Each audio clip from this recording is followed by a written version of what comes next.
talking about the Dolce and Gabbana ad campaigns.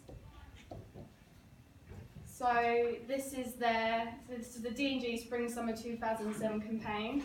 So you can see in this ad, there's no obvious way the main focus is the product being sold. There are 5 models, 4 guys and 1 girl, and then they're all dressed in revealing clothing. So yeah, there's no product presented in this ad put out a couple of years ago, making us wonder what was the actual message of the campaign. In this advert, the woman is shown in the sexy black romper with high heels with red lipstick. She's portrayed almost as a sex symbol that girls want to be and guys would want to get to know.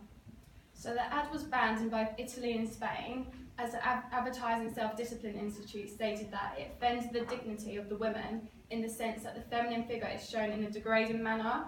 So the Institute also added that the ban was based on the passive and helpless position of the women related to the men around her, and the representation of abuse or the idea of violence towards her.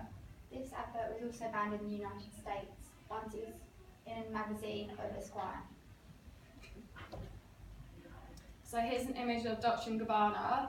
So the advertisement was labelled as a dream and was meant to illustrate a fantasy, but was interpreted as a rape scene, which caused an outrage with the public. So you can see that's why it's controversial. The public saw it as a connection to pornography.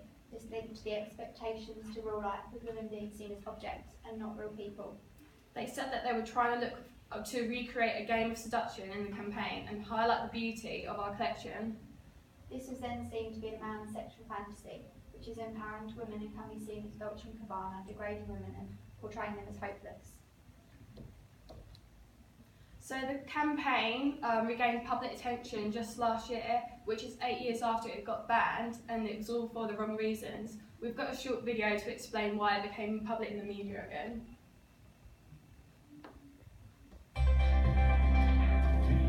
Just days after experiencing strong public backlash over their comments about children conceived via insemination to the Italian magazine Panorama, Domenico Dolce and Stefano Gabbana are facing a new wave of pointed criticism over one of their own campaign ads.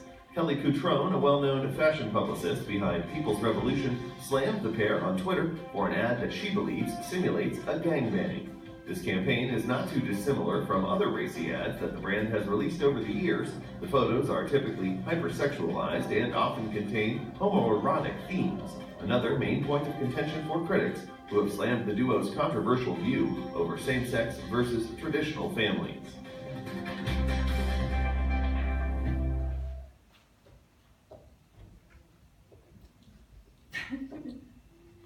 This caused many people to share their outrage on Twitter, claiming they will never wear the brand again, as people such as Elton John and Courtney Love.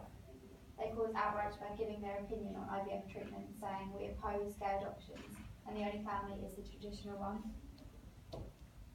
And that's all.